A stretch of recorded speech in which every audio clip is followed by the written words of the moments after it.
Hello and welcome to another Tabletop Games blog Saturday review.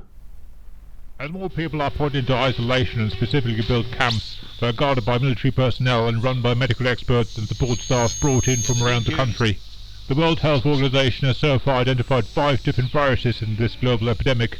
A number of scientific laboratories across the world are working around the clock in an attempt to discover a cure for them all, while teams on the ground travel to infection sites to gather samples and monitor outbreaks.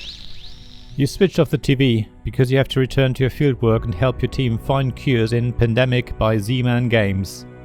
Yes, this is the classic Pandemic from 2008, not one of the many new releases that have since been released after the big success of the original. I've never played the game until now, despite having talked about it with friends many times before and heard a lot of positive reviews of the original game, as well as all the new versions. So when my wife gave the game to me as a Christmas present, I was finally able to find out for myself what it was all about. Now, as I've mentioned before, cooperative games aren't necessarily my mainstay, but I have started to play more and more of these types of games recently, and I've found I actually enjoy playing them, especially with my wife. And I've learned to dial down my alpha player instinct to make the experience hopefully enjoyable for everyone. I don't think I have to explain how Pandemic works, so let me focus on the experience that the game offered to my wife and I. First of all, the theme comes across very well. Sure, it could be changed with something else, as illustrated by Pandemic Rising Tide, but when you draw infection cards and see outbreak chain reactions fill up the board with lots of cubes, you do worry whether a complete travel ban should be introduced to reduce the virus's spread. The constant travel around the board to treat localized infections also adds to the feeling that you're fighting an endless battle against an invisible enemy. You're constantly having to decide whether to focus on discovering cures and therefore either building new research centers or traveling to the nearest one, or whether it's better to keep the spread of the viruses under control by making treatment a priority. The constantly decreasing player deck and the risk of drawing yet another epidemic card really put the pressure on. You always dread the end of your 4 actions because not only are you counting down the clock towards the end of the game and the victory of the viruses, you're also worried about intensifying the infection deck and therefore making the pathogens more virulent. I know people have complained that the randomness of the 2 card decks can create a situation where you have no way of winning the game pretty much from the start. However, the gameplay is in less than an hour, so it's not a huge investment in time, and I actually feel that the chance of fighting a losing battle adds to the theme.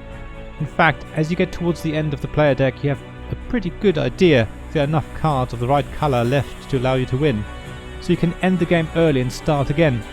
Actually, given the game length and how close you often get to a win, you do want to play the game a couple of times, if not more often, during the same session. My wife and I usually play it twice in one evening, and over the holidays we played it 3 or 4 times in one afternoon. I think that tells you a lot about how much I like the game. No, there isn't a huge amount of strategy. A lot of the time you just respond to what's happening at the time, and meeting up to share knowledge often turns out to be a waste of time as you draw the 5th card of the colour you need to discover a cure, but it all feels very thematic to me and strengthens the experience you get from playing the game. So I can highly recommend Pandemic to anyone who wants to have a quick game with something that isn't too taxing, yet at the same time is very engrossing. If you catch the bug, then you can try one of the many successors to the original game. Thank you for listening to this Tabletop Games blog Saturday review podcast. Please check the description below for links mentioned in this episode, as well as to the written version of this article on the blog. If you enjoyed this episode, please subscribe, give us some stars or leave a review. Please also tell your friends about me, and if you want to offer financial support, check out my Patreon and Ko-fi pages, links to which you'll find in the blog at tabletopgamesblog.com. So thank you again for listening, and I hope to see you again soon. This podcast is made possible by the generous help from my Patreon supporters: Royal Patron Sean Newman, the UK half of Gamelot, Castleguard David Miller of Subquark Publishing, Dice Masters James Naylor, publisher of Magnate First City, and Paul Grogan of Gaming Rules, and Shining Light Robin Kay of Rune Sky Games, Sarah Reed of Resourceful Games, Tim Vernick, and Richard Simpson of We're Not Wizards.